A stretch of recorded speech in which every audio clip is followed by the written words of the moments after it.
So first ஒரு case study. இந்த person கிட்ட உங்களோட பாஸ்போர்ட் இருக்கு. நீங்க கேட்குறீங்க, இவர் தர மாட்டேங்கிறார். ஸோ நீங்க பிளான் பண்றீங்க, இவருக்கு மயக்க மருந்து கொடுத்துடலாம். மயக்க மருந்து கொடுத்தா தூங்கிடுவாங்க. அந்த டைம்ல நம்மளோட பாஸ்போர்ட்டை எடுத்துக்கலாம். யார் பிளான் பண்றா? இவங்க பிளான் பண்றாங்க. இவங்க பேர் என்ன? நிமிஷா பிரியால உங்களுக்கு தெரியும். யார் இவங்க?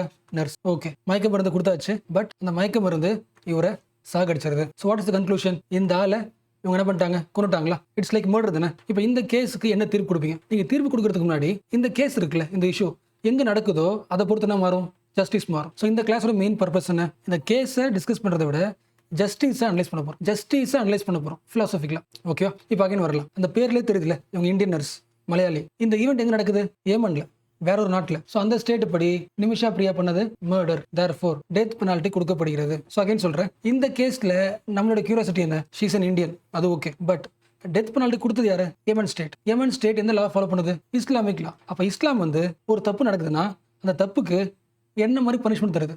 அதை பத்தின லாவை கொஞ்சம் அனலைஸ் பண்றதுக்கான ஒரு ஸ்பேஸ் அதை யூஸ் பண்ணிக்கலாம். அண்ட் உங்களுக்கு தெரியும், அகைன் சொல்றேன், இஸ்லாமிக் லாக்கு இன்னொரு பேர் என்ன? ஷரியா லா தானே. ஸோ இப்போ டிகேட் பண்ண போறது, ஒரு பர்சன் மர்டர் பண்ணிட்டாங்கன்னா அந்த கிரைமுக்கு ஷரியத்ல என்ன சொல்லுது? ஸோ இந்த ஈவெண்ட்ல நம்ம தெரிஞ்சுக்க வேண்டிய ஃபர்ஸ்ட் முக்கியமான கீவேர்ட் தியா, விச் மீன்ஸ் பிளட் மணி. நமக்கு தெரிஞ்ச விஷயம் தான். சிம்பிளா சொல்லணும்னா, ஸோ பிரியா வந்து ஏமன்ல போயிட்டு அவங்க நர்ஸ் ஒரு ஹாஸ்பிட்டல் ஸ்டார்ட் பண்றாங்க. அது ஸ்டார்ட் பண்றதுக்கு ஹெல்ப்ஃபுல்லா இருக்கிற இன்னொரு பர்சன், ஸோ பிசினஸ் அசோசியேட், அவங்க என்ன பண்றாங்க?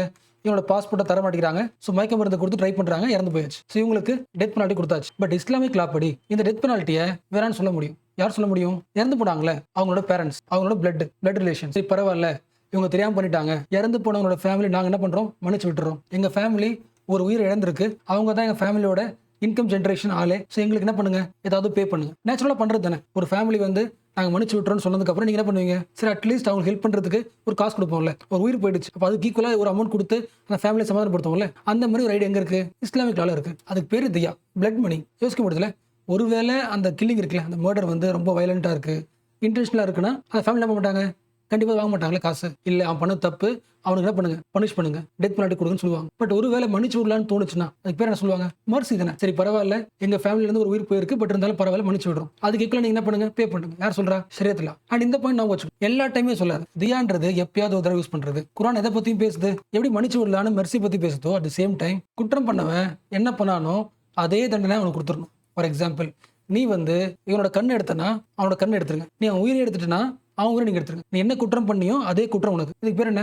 திருப்பி செய்யறது. இதுக்கு அப்படியே ஆப்போசிட் தானே, கிசாஸா. அப்போ இது ரெண்டுமே என்னது? டூ ஃபார்ம்ஸ் ஆஃப் ஜஸ்டிஸா. ஒரு ப்ராப்ளம் நடக்குதுன்னா, ஒரு கிரைம்னா ஜஸ்டிஸை எப்படி தரலாம்? இஸ்லாமில் என்ன சொல்லுது? அவன் பண்ண தப்புக்கு அதே தண்டனை கொடுத்துரு. கிசாஸ், which means retributive justice. RETRIBUTIV, retributive justice. இது என்ன சொல்லுது? ஒருவேளை அந்த ஃபேமிலி அந்த குற்றவாளியை மன்னிக்க ஆசைப்படுதுன்னா மன்னிச்சு விடுங்க. மெர்சியாவும் பாக்கு. ஸோ இஸ்லாமிக் லாவில் பனிஷ்மெண்ட்டும் இருக்கு, ஈக்குவல் பனிஷ்மெண்ட் இருக்கு. அட் தி சேம் டைம் பெரிய ஐடியான்னு சொல்லப்படுற மெர்சியும் இருக்கு. யோசிக்க முடியுதா? இப்போ நீ தான் யோசிக்கணும். ஒரு தப்பு நடந்த உடனே ரிவெஞ்ச் பண்றது பெரிய விஷயமா, ரெட்ரிபியூட்டிவ் பெரிய விஷயமா, இல்ல ஹீலிங் முக்கியமா? அதே பாயிண்ட் தானே. பனிஷ் பண்ணலாமா இல்ல மன்னிச்சு விட்டுலாமா?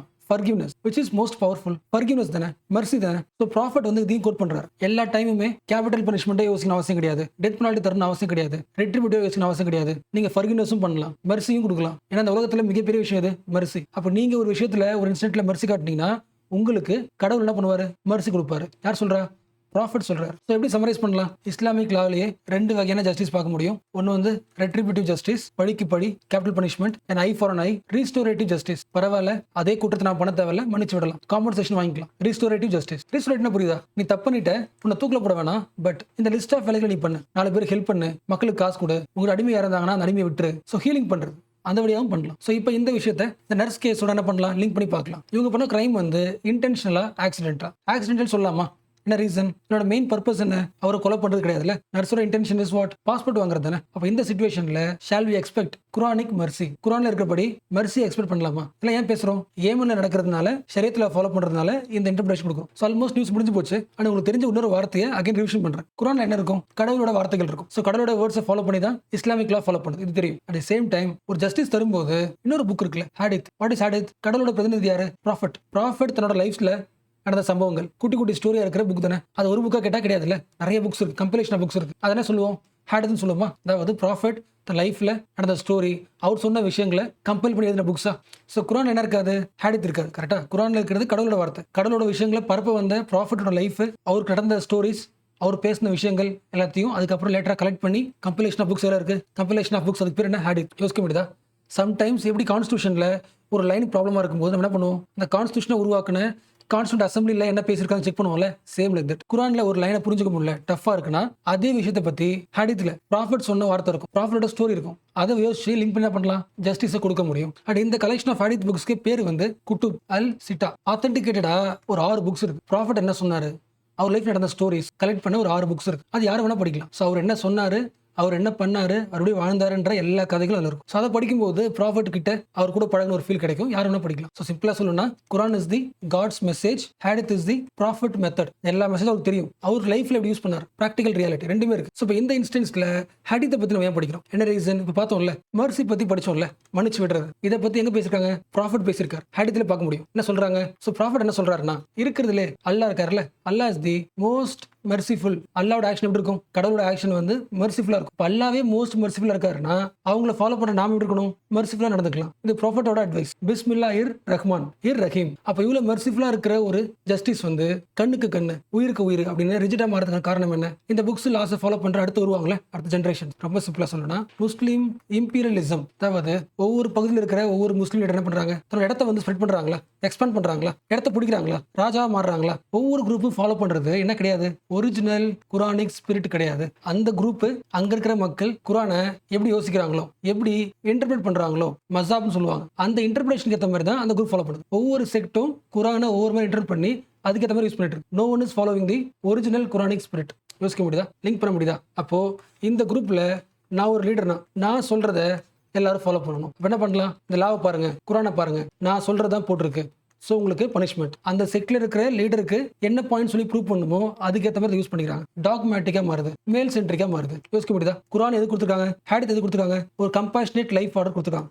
பட் இந்த ரூல் புக்ஸை ராஜா மக்களை கண்ட்ரோல் பண்றதுக்கு பயன்படுத்துறாங்க. ஸோ அந்த செக்ல இருக்கிற ஸ்காலர்ஸ், லீடர்ஸ் அவங்களோட பவரை என்ஃபோர்ஸ் பண்றதுக்கு அவங்களோட வெர்ஷன் ஆஃப் லாவை பேச ஆரம்பிக்கிறாங்க. ஸோ அப்படி வந்தது தான் எல்லாமே என்னது, டிஃப்ரெண்ட் ஹார்ஷ் பனிஷ்மெண்ட். பட் அதே புக்ல ஒரிஜினல் குரான்ல குரான் ப்ரமோட்ஸ் மெர்சி, லாஜிக், ஃபேர்னஸ். யோசிக்க முடியல, அந்த சிச்சுவேஷனுக்கு ஏற்ற மாதிரி என்ன பண்ணலாம், நீங்க ரெட்ரிபியூட்டிவா ரிஸ்டோரேட்டிவான முடிவெடுக்க முடியும், லாஜிக்கலா முடிவெடுத்து மெர்சி பக்கம் நிற்க முடியும். So justice will be fairness. இது வரைக்கும் பேசின எல்லா பாயிண்ட்டுமே இந்த ஆர்டிகிள் கொடுத்துருக்க பாயிண்ட். ஹெட்டிங் படிங்களா, குரான் கொடுக்குற ஜஸ்டிஸ் எப்படி இருக்கும், Quranic justice is restorative not retributive. So இதில் என்ன பேசியிருக்காங்களோ அதை உங்களுக்கு ஷேர் பண்ணேன். நான் அகைன் ரிமைண்ட் பண்ணுறேன், பிராக்சிஸ்ல ஒரு தனி ஆர்டிகலாக நீங்கள் பார்க்குறீங்க, ஒரு கிளாஸ் பார்க்குறீங்கன்னா அதில் மோஸ்ட்லி 99% என்னோட ஒப்பீனியன் இருக்காது. அதில் சொல்கிற மெத்தடில் நெரேஷனில் ஒரு சேஞ்ச் இருக்கலாமே தவிர பாயிண்ட்ஸ் வந்து அத்தன்டிகேட்டட் தான். ஆனால் உங்களுக்கு தெரியும் நினைக்கிறேன், பிராக்டிஸ்ல போடுற எல்லா ஆர்டிகல்ஸுமே மோஸ்ட்லி ரிஃப்ளெக்ட்ஸ் தி ஹிந்து தானே. என்னோட பாயிண்ட் ஆஃப் வியூல மற்ற பேப்பர் கம்பேரிட்டிவ் பண்ணும்போது ஹிந்துவோட perspectives I feel enlightened. So இதை டூலா யூஸ் பண்ணிக்கிட்டு ஒரு இஷ்யூ என்ன பண்றேன் எக்ஸ்பிளைன் பண்றேன். ரீஸ்டோரேட்டிவ் ஜஸ்டிஸ் பத்தி எனக்கு பேசணும் இன்ட்ரெஸ்ட் இருந்தாலும் ஆன் தி ஓன் ஆரம்பிக்க மாட்டேன். அதுக்கான சான்ஸ் ஆப்பர்ச்சுனிட்டி கிடைக்கும் போது அந்த ஸ்பேஸ் என்ன பண்றோம், நம்ம பயன்படுத்திக்கிறோம். ஸோ ஹிந்து பேப்பரை அந்த ஆர்டிகளோட ஸ்பேஸை ஆப்பர்ச்சுனிட்டி பயன்படுத்த தவிர அதில் பேசுகிற கமெண்ட்ஸ் இருக்குல்ல, கண்டென்ட் இருக்குல்ல, அதில் என்னோட ஓன் பெர்ஸ்பெக்டிவ் பார்க்க முடியாது. ஸோ தைரியமாக ஆத்தென்டிகேட்டடாக பேசுகிற எல்லா வேர்ட்ஸுமே அண்டர்லைன் பண்ணி எக்ஸாம் யூஸ் பண்ண முடியும், டிஸ்கஷனில் பயன்படுத்த முடியும். சோர்ஸ் வந்து இப்போ ஓப்பனாக எல்லாரும் ஃபாலோ பண்ணுற பார்லிமெண்டரியன்ஸ் ஃபாலோ பண்ணுற இந்த ஹிந்து தான் ஃபாலோ பண்ணுறேன்.